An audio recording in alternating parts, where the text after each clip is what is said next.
Okay. All right, so this would be the governance committee for IDA and OCFC.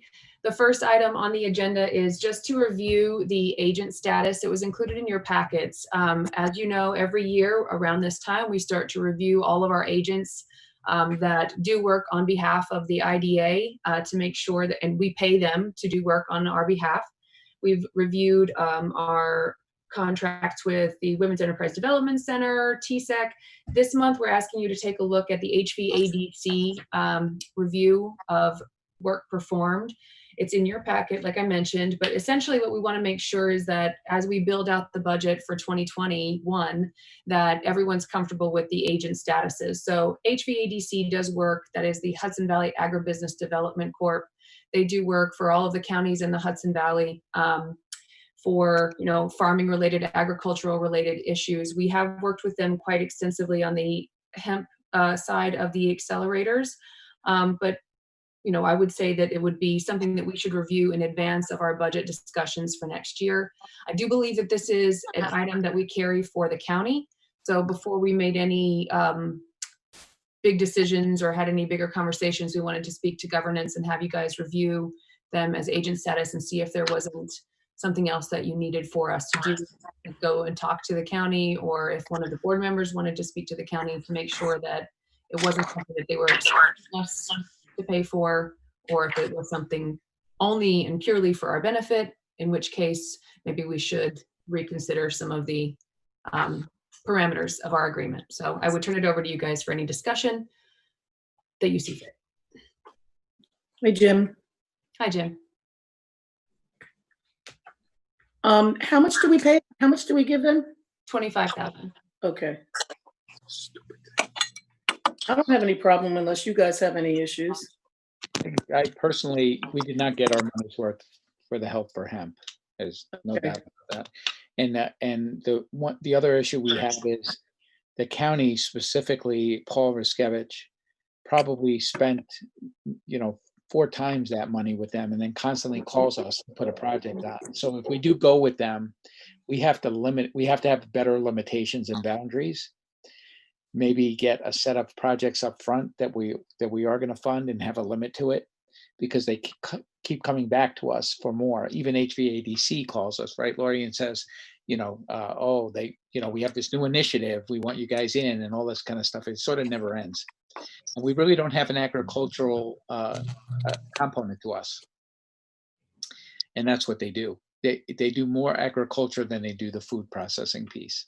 Mm-hmm. So, I can make the argument, I really don't know what we're getting out of it, but it's only $25,000. So if it calms the beasts, fine, we just have to manage it better.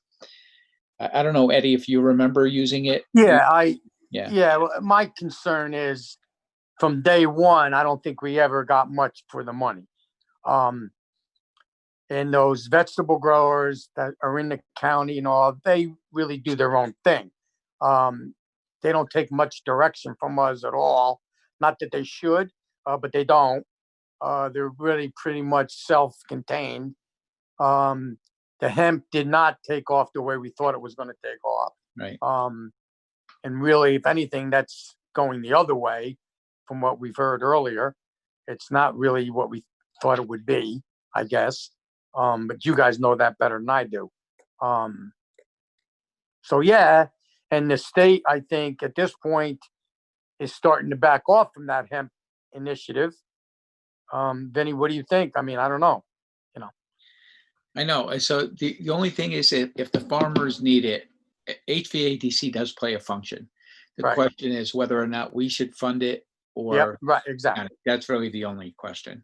Yeah. Right. Yeah. I think a nice middle ground could potentially be that we have a list of things that we expect for the year to make sure that we get our money's worth of it. Again, like I said, it's because it's regional. It seems like every county contributes the same amount of money. And I know that the county right now is suffering as a result of all of the budget shortfalls that have come out of the pandemic. So I want to make sure, though, that we feel that this board feels that you're getting what you want out of it rather than the county. So if it's our deliverables, then that's great, but we have to make sure that we solidify that up front. And I wanted to get your kind of put that thought in your head early on before we start the budget conversations where things can go quite quickly. Right. Well, Lori, one thing I'd like you to check, because I'm not really positive that all the counties put in the same amount of money. Right. So I'd like to find out exactly what each county's putting in Mhm. to the pot to make sure it's 25 from each of them. Yep. Because I don't know if it is. So if that would help us, at least help me, if they're all putting in 25, okay, I got it. And from fine. where, right? Like, is it your IDA or is it the county Right. or is it Just some to other be good to consortium? know, right? Yeah. How much and where it's coming from, and then we could just, compare it. That's all. Okay. All right.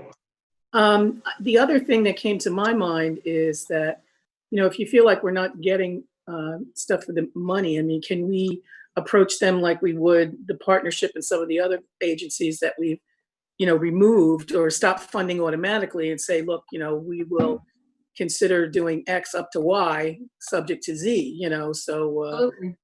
Yeah, so- to list of so- deliverables or so- by project. yeah, so we're not just blanketly handing them a check and then hoping that we get something for the money that Right. we have.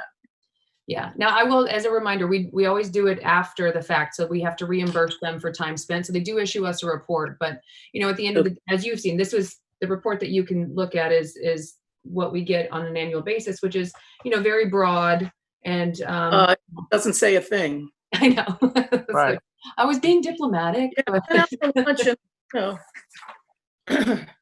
But okay, so that's fair. So we'll make sure that we do that. We'll find that information Yeah, out. because for then you have an accountability aspect to it that, I mean, they can't really argue against that. Nobody should be able to argue against that. Right. So, Yeah. just a suggestion. Absolutely. No problem. So we'll get that. Any other questions? We'll come back to that. I just wanted to start this conversation now. We're good with that for now? I'm good. Okay. Yep, I'm fine. Okay. So in that case, Melanie, if you would let everybody in. And And Jim while they- Costello's here, don't forget. Jim's here. And Jim's here. Yes, of course. Hi, Jim. Welcome. You come in. So, Lori, I have one question. Yeah. Before we let everybody in, the everybody next, is checking in. Yes. the next topic we're gonna discuss. Well, they're already in here, Ed. I already did let them in, just so you know. Okay. All right, go ahead. Okay. So I'm just watching to make sure everybody's in. So Is this a OCFC, Lori? I'm Yes. just curious. this Okay. is OCFC governance. So the item that you have before you today is an application from the Concerned Citizens for the Hudson Valley for the maintenance of a cemetery in Goshen. We have with us a number of representatives, but Deborah Core will be speaking to us primarily to talk about the application. The total is for $1,200. It is for an arborist to remove some trees that are falling on a historical site in Goshen that no one else is caring for. Debbie, I'll turn it over to you if you want to give a quick 5-minute synopsis of the project and what it is that the 1,200 would go for. I think she's still connecting. Yeah. Hold on, Debbie. We can't hear you quite yet. You're still connecting to the audio. You said Mm. 1,200, Lori? You meant more than that, right? Okay, you're No. connected, but you put yourself on mute. Are you ready, Deb? Unmute yourself.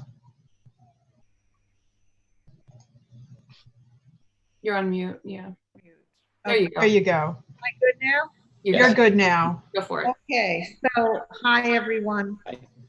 Hi, Fred, Deb. you have to kill your audio. I'm sorry.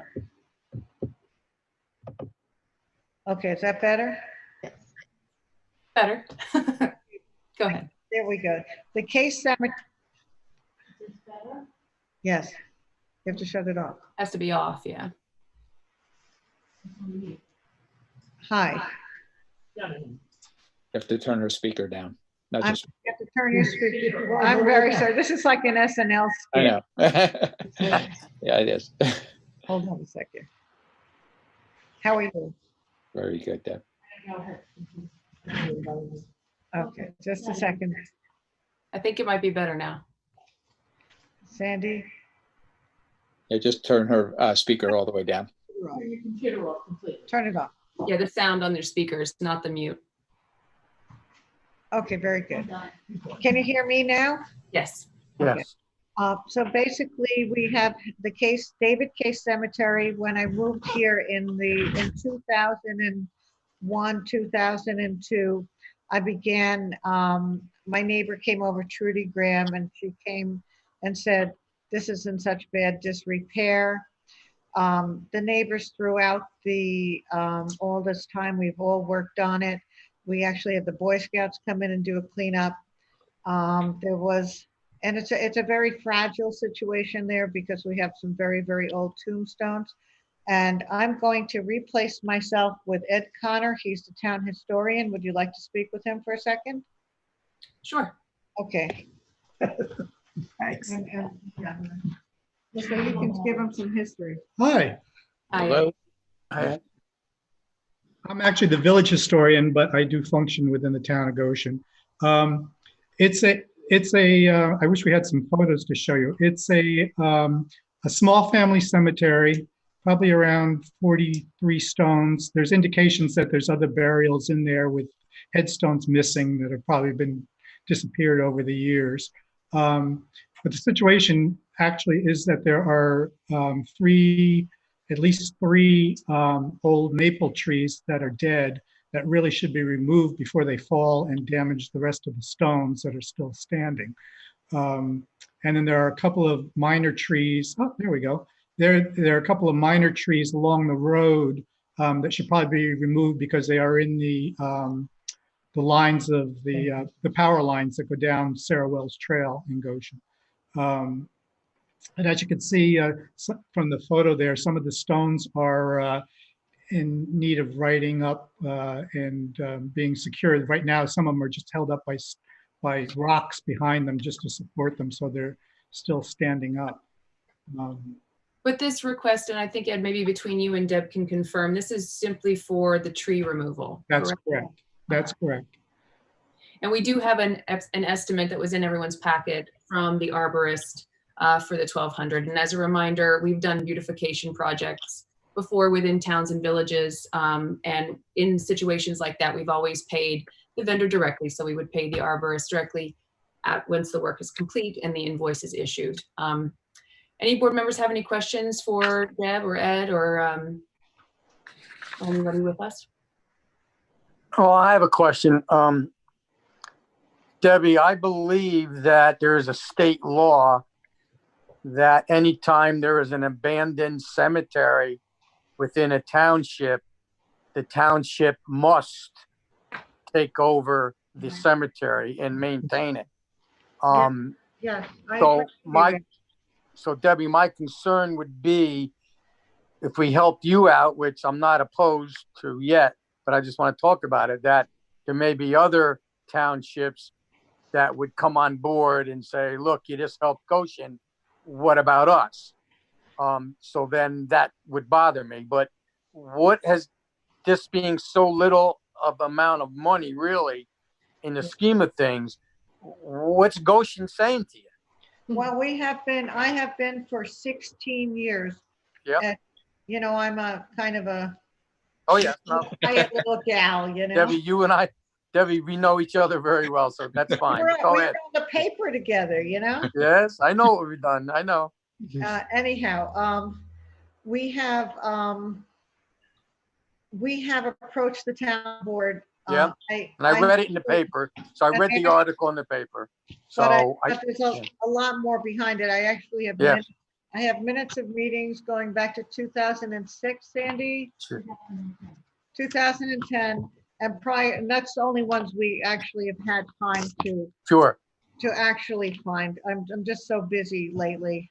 Yep. I run a horse farm and I know that. I'm always shoveling, just like the politicians, you know. That's right. Manure all the time, you know. So anyhow, the reason why we really we need this money is we would love to, there's a lot of us who are going to do a lot of in-hand, in-kind.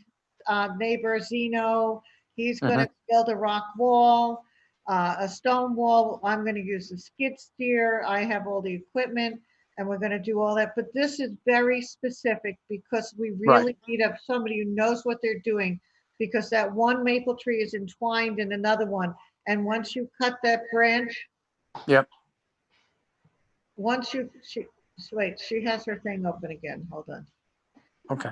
So one, once we cut that branch, the base of the tree is going to be very volatile. And we probably have in line on that. And this is 4 trees he's going to cut, not just one. So he Right. gave us a super duper deal. And he's going in there through Zeno and through Mr. Ball's property, who owns the WTBQ radio. Okay. Yep. Anyhow, we're going to go in there from both sides. He's going to stabilize it and cut it down in chunks. Ed, if you want to see it, I'd love you to come over and I'd Sure. love to show it to you. Okay. It's something that a specialist has to do, and I really feel that we can't have the Boy Scouts cut it. It'll be destroyed. Oh, no, you can't. You can't Yeah. break the headstones. No, it has to be done by the right people. I guess my bigger concern is that I understand. why isn't the town taking it over and Okay. funding it for you? We That- are yeah. being ignored by the That town. is a joke. I mean, that's just a joke. It is, and I have Kenny Newbold here with us. Yeah. To speak to you on that. Sure. I'll get up. Kenny's here, and Kenny has approached, and Kenny will tell you how many times I have been before. And we just say that he says for 16 years, he says he's going to research it, and we get pushed off, and we get pushed off. And so Yeah. Ken Newbold is here, town councilman. Yeah, I know Ken. Aren't you impressed, Madam Councilman? No. Hi, Ken. Hi, How how are you? are you? Yeah, Good. very quickly, yes, Doug has indicated he has to do more research into that particular law. I get a Well, little. Kenny, I'll be honest with you, Kenny. Yeah, I've been involved a long time. I'm telling you, there's a state law oh, that yeah, says any abandoned cemetery within a township must be taken over by the town. So Doug Bloomfield, one person has not enough say in that. That's a board decision and it's a state law. So you guys have to adhere to the state law. You have to take that cemetery over. I'm telling you. I will agree with you. But as Okay. I've been saying since 2010, Doug keeps reviewing it and reviewing it. So Well, Doug, he hasn't put it on the agenda yet. So, yeah, I'm hearing you, Ken. so the frustration is with these people, myself, I've been out there with a rake and a shovel and Yeah, no, I know. Con has done a marvelous job. But it's beyond our capacity as volunteers to get these trees down. So I Right. think that's why they're okay. And I understand the understand. concern, but I guess they felt, let's turn the IDA, maybe we can get this done right away. And it is what it is, Ed, you know? Okay, Ken. Okay, stay well. Thank you very much. All right, sir. I'll give you back today. Take care of yourself. Okay, Ken. And you know what, I fully agree with you, Ed. All I Yeah. have done is honestly, you know, I'm a little shy. I keep going in front of the town and I Yeah. keep bringing up the same subject. And he No, I was- understand. at this point, and I don't want to start this he said, she said thing, but Yeah, no, I know. I have asked to be put on the agenda. He refuses to put the issue on the agenda. He refuses to bring it to a vote.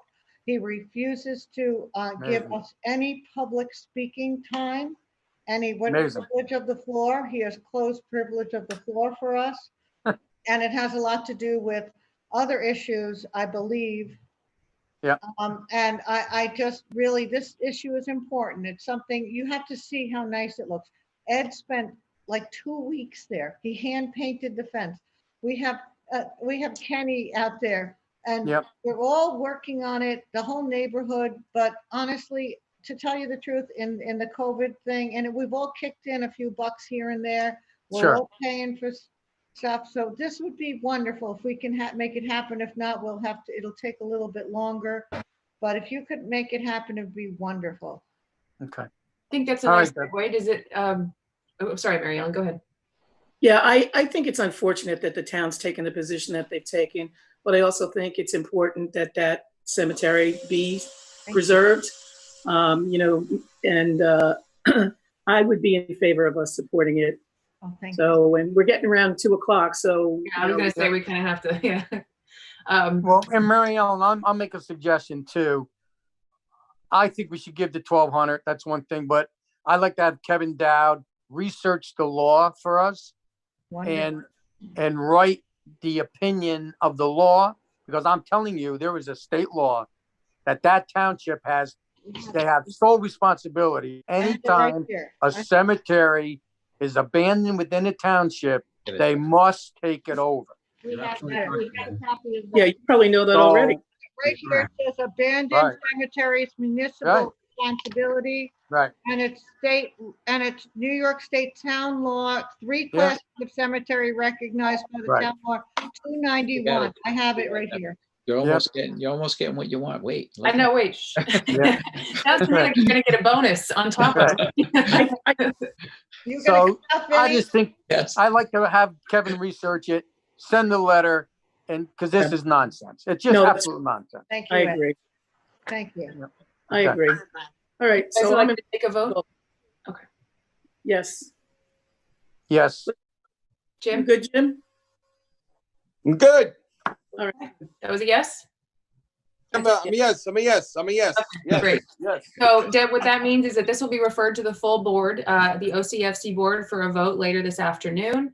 You don't have to wait around to attend that meeting. It's of course live streamed, so you can watch it, but the members, we will share with the rest of the board that the members of this committee have recommended the approval. Provided that's approved, then we'll get in touch with you. There's a little agreement. And then of course you'll get the bonus letter from Kevin Dowd, our attorney, to present along with your check, I guess. So surprise, extra Would benefits. you all like to come out and get a photo op or something with it, please? We'd love Maybe, that. with our masks, but we'll be in touch on that one. Okay, thank you. Thank you, Deb. All right. And Thank you, so thank you. thank you. okay. Okay. Anything else from board members, or are you ready to adjourn this and move into our full meeting? I'm ready. Okay. I'm ready. All right. Here we go. Bye, Deb. Thank you. Bye-bye. Thank you. Okay. And